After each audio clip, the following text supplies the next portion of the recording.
ay nanunumpa bilang kaanib ng Team Kalingap. Si Roy Llorente Ay nanunumpa na bilang kaanib, formal na kaanib. Yo, welcome back po sa ating channel mga Kalingap. And syempre po, andito po, ang tagal ko pong hindi ito pa nakikita. Dito ko lang po siya makikita. Yung pong classmate ko, isang Kalingap na rin pala. Yun, walang iba po yun, syempre po si Kalingap Alvin. Ayan bro.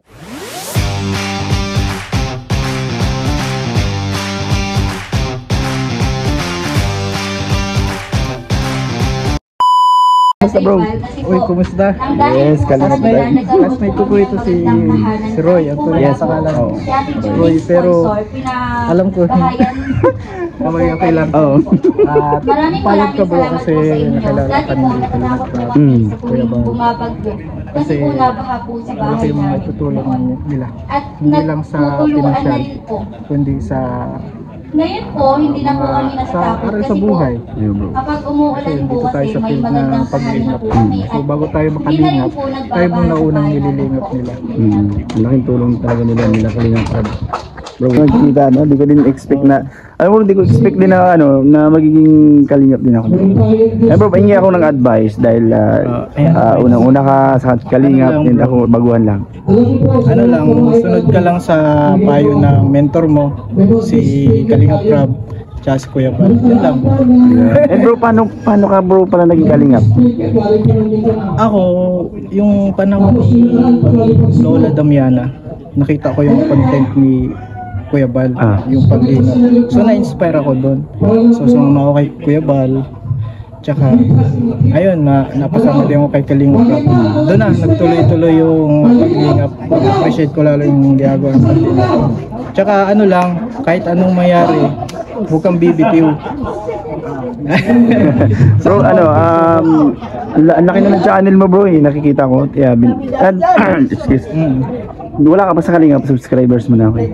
Siya baga? Ayaw, nagpapasubscribe ako. Oo, yun na yung talagang channel mo eh. No? Oo, matandang channel na yun. And bro, congrats din sa'yo kasi grabe na yung grabe na yung narating mo. And para sa akin, grabe na yung madami mo na rin natulungan. Actually bro, meron na din akong charity na rin ako. Meron na din akong 3 beneficiary. And sa tulong yun nila Kalingap Rob, yan. At ngayon, papabasbas tayo kay Kuya Val. So yun, hindi ko in-expect talaga na magkikita tayo dito. Hindi ko alam na sa tagal ng panahon, ilang years na. Dati nagsusubukan tayo ng elementary. No, elementary days lang yan bro. Elementary days? Oo. Pamira tayo. Ano ka nun eh, hanggang nagta-taekwondo ka nun eh, di ba? Medyo ano lang. Hindi, nung high school ka na nag-taekwondo ka. Then yung mga memories natin doon, grabe no.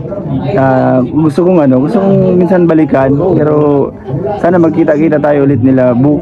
Diba? Sila Book ang mga successful na din yun. So, solid sino ba yung sina Chad, so, mga barkada natin noon. Yun lang, lang talaga. Ang pinakapayo ko lang, hindi lahat ng panahon malakas ka. Kaya doon sa part na mahina ka, kapit ka lang. Huwag kang BBTO. Yun, grabe siya, no?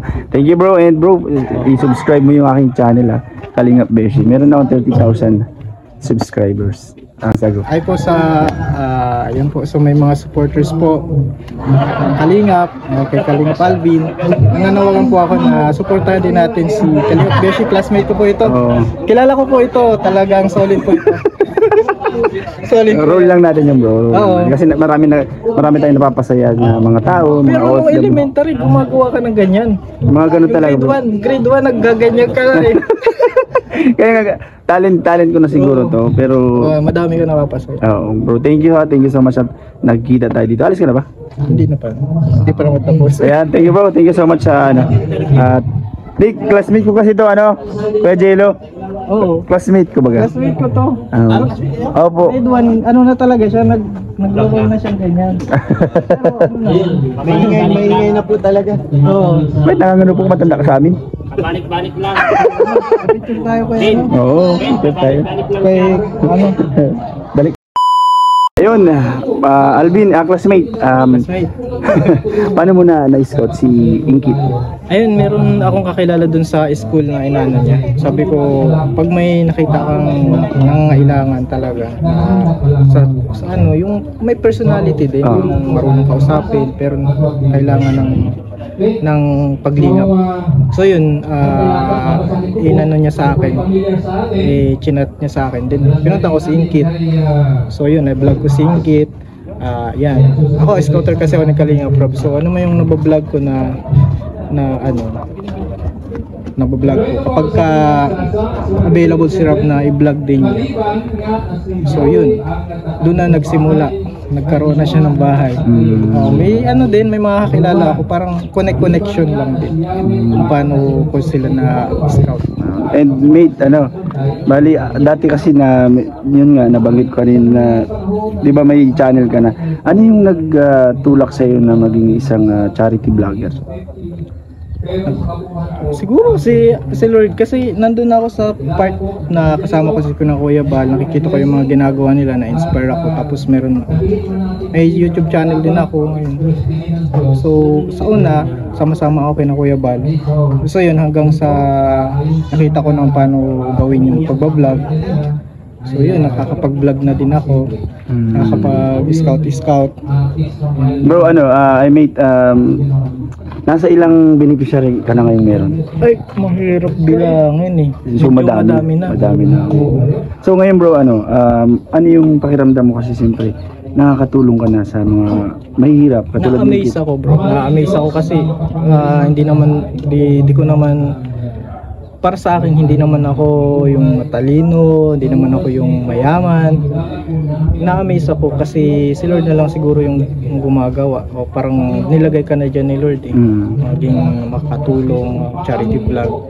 Yun yung ano. Ikaw bro, may ka na din, may pabahay ka na rin? Oh bro, meron na din. Mga ilan na ang napabahayan mo sa yung channel? Medyo marami na din bro, siguro mga higit na siya sa 10. Higit 10. And dito ka lang sa Camnorte, nalabas ka na din naman?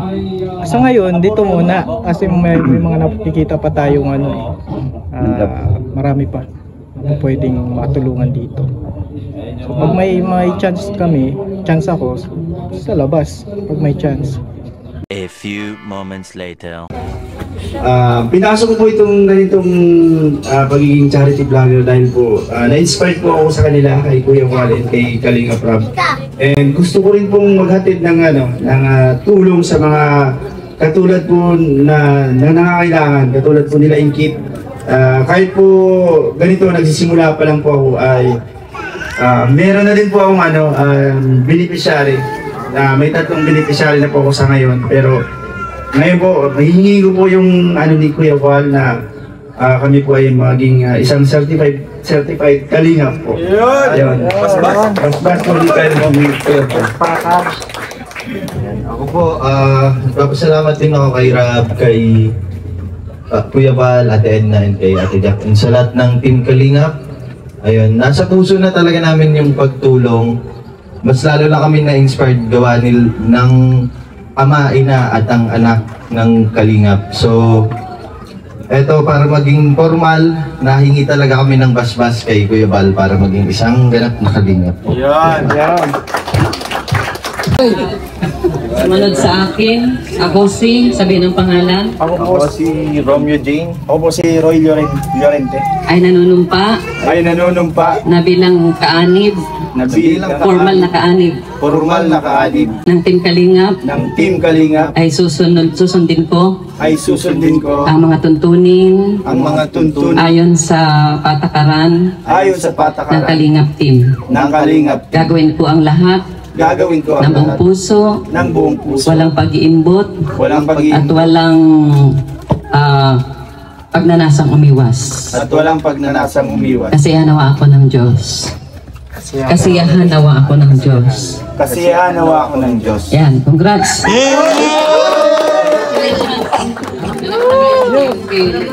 Vlogger. Bro! Congrats!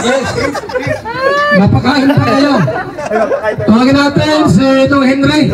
Thank you bro. Congrats! Finally! Mamaya kausapin kita.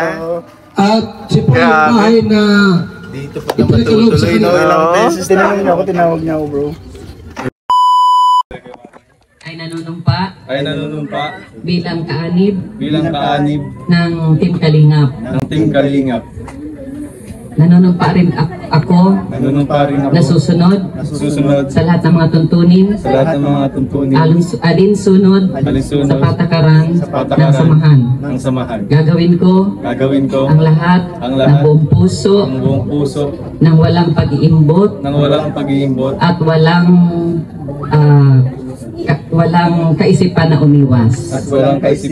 Susunod ako sa batas ng Team Kalingap ayon sa kalooban ng namumuno. Kasiyahan nawa ako ng Diyos. Yan, congratulations! Ayun po, mga kalingap, aray ko. Gusto ko. Isa na po akong kalingap ngayon. Wala po akong, sobrang saya ko po and hindi ko din po. Hindi pa. No. May hising pa mamaya. May hising, okay lang. Paano? Pa ganun ba? Ayun po mga kalingap. Tapos daw ang Isa na po kami ni Adonis na kalingap. Hagibis, Kalingap Beshi and Kalingap Adonis. Yes po. Hindi po ako makapagsalita. Grabe. Yun po mga kalingap, sa mga hindi pa po nakapag-subscribe sa aking YouTube channel, Kalingap Beshi. Yan. And syempre po click na rin po ng notification bell para lagi po kayong updated sa aking mga bagong upload na video. Yun lang guys, marami pong salamat. Thank you.